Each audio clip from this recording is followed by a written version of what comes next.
Hello everyone! I'll start by saying that I still cannot believe that Suikoden I and II have been remastered. There was a long period in my life where I didn't think it would ever happen, and I'm sure I'm not the only one. I've spent nearly the last 15 years coming to terms with the fact that my favourite gaming series of all time, one that I grew up with during some of the most important years in my life, would never see the light of day. And then, just like that, out of nowhere, the Suikoden remasters were announced.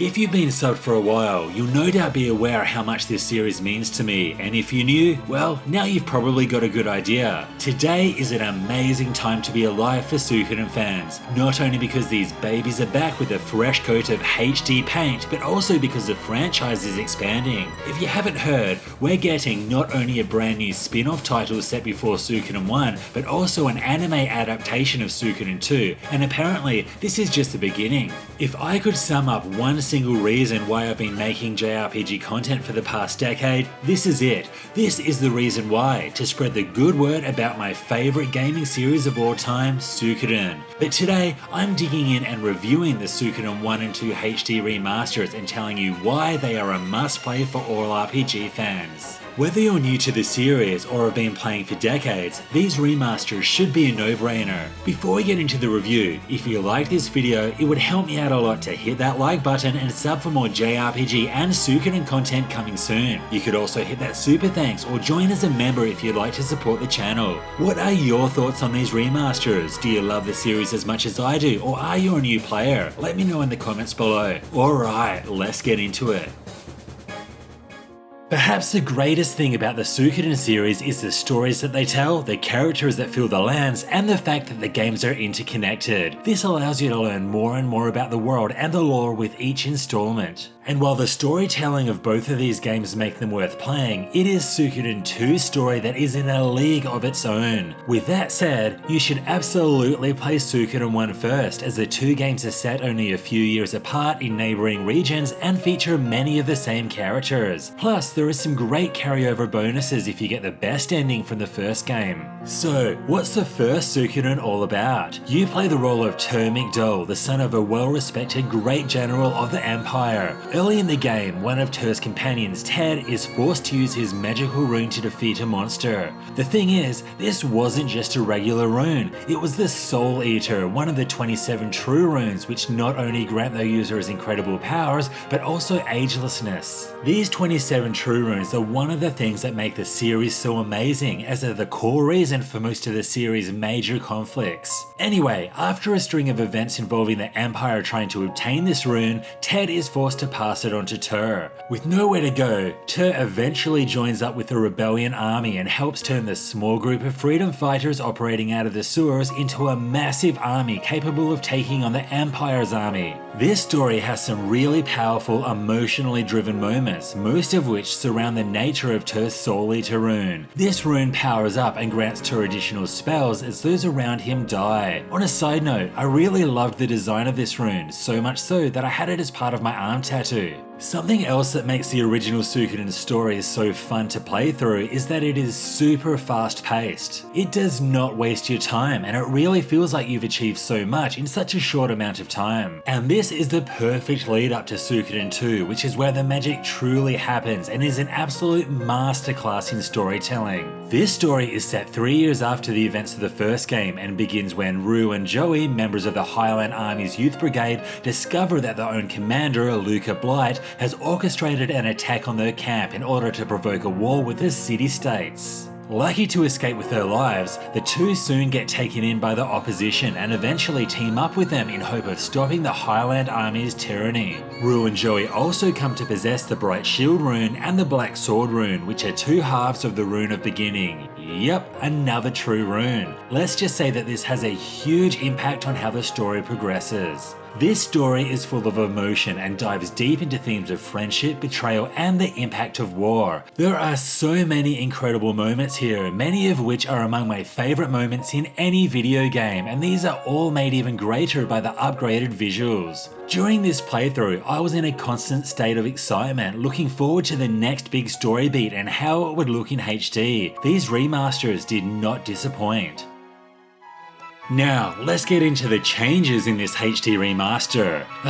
Where do I start? I'll start with the most obvious, and that would be the visuals. The HD backgrounds look absolutely stunning, and there were many scenes, especially in Suikoden II, that made me stop, stare, and just say wow. I've been playing these games for nearly 30 years now, and to see them look like this was just so special to me. These HD backgrounds complement the original sprites very well. Suikoden II did an outstanding job with its sprite work all those years ago, and they absolutely still hold up today. The music is something that remains untouched. While brand new modern arrangements with a full orchestra would have been great to hear, the original music is still sensational. Composer Miki Higashino did an incredible job with these games, with Suikoden II soundtrack going down as one of my favourites of all time. Another big update is the portraits of Suikoden I. To be honest, these have always left a lot to be desired. For this remaster, original artist Junko Kawano returned to redraw all of them to make them more consistent with the work from Suikoden II. I got so excited every time I saw a new one, as they helped breathe new life into these awesome characters that I've grown up with. Take a look at Crowley for instance, he looks like such a badass. Some other great additions here include a completely new UI to modernise the experience, being able to run without wasting a rune slot, 8-way directional movement which was absolutely crucial in modernizing these games, new environmental sound effects to increase immersion, and a one-button press auto battle and a speed increase to make this already fast combat even faster. But even with all of these great changes, there are still many upgrades needed to bring the original Suikoden up to modern standards. The lack of a user-friendly equipment rune management system recreated the frustrations I've been having for years. For example, if you want to equip a rune currently attached to someone who isn't in your party, you have to travel to the top floor of your HQ, put said character in your party, travel back to the first floor, take the rune off, travel back to the top floor, set the party that you want, then travel back to the first floor to equip that rune to the desired party member. This, of course, would be solved by simply allowing you to remove the runes from those not in your party. And then there's a new feature that I was looking most forward to, the addition of a hard mode. Unfortunately, this was nowhere near as hard as I would have liked. There isn't any confirmed details about what exactly makes things harder, but I felt like enemies had about 20% more HP and that's it. My fingers are crossed that another mode will be added eventually. A Mad Prince mode would be sweet. I think this is the perfect time to talk about some of the translation issues. Now, the original versions of these games were littered with errors, such as this scene where the incorrect characters were speaking, followed by Kirkus saying a line that was intended as a translation note. Many of these issues have been fixed, but there's still a bit of a way to go, and this includes new features such as the words front and back for an equipment stats instead of before and after. On the plus side, at least these can be patched, which of course wasn't the case 30 years ago. The developers of these remasters also changed quite a few words to more closely reflect the Japanese names. For example, the super powerful double beat rune is now the double jab rune, Gren Seal is now Glen Shield, and the one that absolutely breaks my heart, the Star Dragon Sword is now the Celestial Sword. And if I asked you what the most iconic line in Suikoden II is, what would you say? Come on, yell it at the top of your lungs, just like Luca did. Die Pig is what we've known for decades. Now it's been changed to Die You Pig. These translation changes would not mean anything to the casual or new Suikoden player, but for us longtime fans, and there are a lot of us, it was disappointing to see. Suikoden is all about war and how the initially weak, powerless underdogs eventually triumph over a seemingly unstoppable opposition. This Suikoden journey is truly highlighted by the headquarters systems. Early in these games, you'll take control of an old rundown castle and turn it into your own HQ. As you recruit more and more characters around the world, this HQ will be filled with new features and also upgrade its structure. It is such a great feeling to recruit someone for the first time, then rush back home to see what they bring to the table. Some characters can be recruited and then added to your party, some will give advantages in the wars, some may offer new shops or minigames, and some may be Clon, whose special skill is saying town names. To be honest, there was a time when I wasn't sure I could defeat the Empire and win the war, but once I had Clon by my side, I just knew I could do it. Recruiting most of these characters is fairly easy, but some will probably require the use of a guide. If you do manage to recruit all of the characters by a certain point in the story, you'll be able to get the best endings, and in the case of Suikoden II, it is definitely something you want to see. If you want my opinion, I'd suggest playing the game blind the first time around, then closely following a guide on a second playthrough. These games are just so good that you'll probably want to play them twice anyway. One of the things that makes Suikoden is the multiple battle systems, and these, for the most part, remain unchanged. Starting with the main combat, we have a fairly simple turn-based system. You can take 6 characters into battle, with 3 being placed in the front row and 3 in the back. Weapon ranges come into play here, with short-range characters only being able to attack 1 row in front of them, mid-rangers 2 rows, and long-range characters 3 rows. This means that short-range characters, for instance, can't attack anyone if they're placed in the back row. At the start of each turn, you'll input all of your character's commands, which will usually be a basic attack or using their equipped rune's powers. In Suikoden I, a character can only equip 1 rune, which feels incredibly limiting. Opening up to more rune slots in the sequel goes such a long way in allowing for build customization. Certain characters can also perform unite attacks with others, and this adds even more options in battle. There aren't too many of these in Suikoden I, but Suikoden II has a load more to play around with.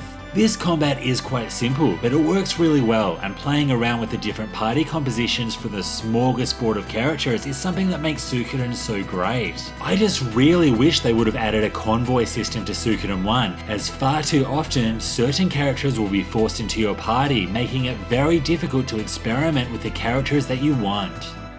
Another series mechanic that really highlights the impact of war is the large-scale war battles. In Suikoden I, you have your forces on the right up against the enemy forces on the left. At the start of each round, you choose from charge, bow, or magic, and this works in a paper, rock, scissors format. Depending on who you have recruited, you'll also be able to use special moves such as increasing your charge's attack power. While this may seem like a game of luck, it really isn't if you use your ninja or your thieves abilities and gather intel on the enemy's next move. By using this strategy in every single battle, you'll storm through it with ease. Suikoden II takes things up a notch with its Fire Emblem style grid-based gameplay, and I've always loved this system. Each of your units gets a single turn per round and can perform 1 movement action and 1 attack action. There's also special abilities that are tied to certain characters to provide a range of options. What I loved about this is that you can customize the characters in each unit, and this really makes it feel like you're in command of an army. The third type of battle system is the 1 vs 1 duels, and these are reserved for specific moments in the story. At the start of each turn, you can choose from attack, defend, or special attack, and these also work on a rock, paper, scissors system. While this also might seem completely random, your opponent will give you a hint at the start of each round, and most of the time you will know what to do, but sometimes it is pretty cryptic, which, if you ask me, is what makes the system so fun.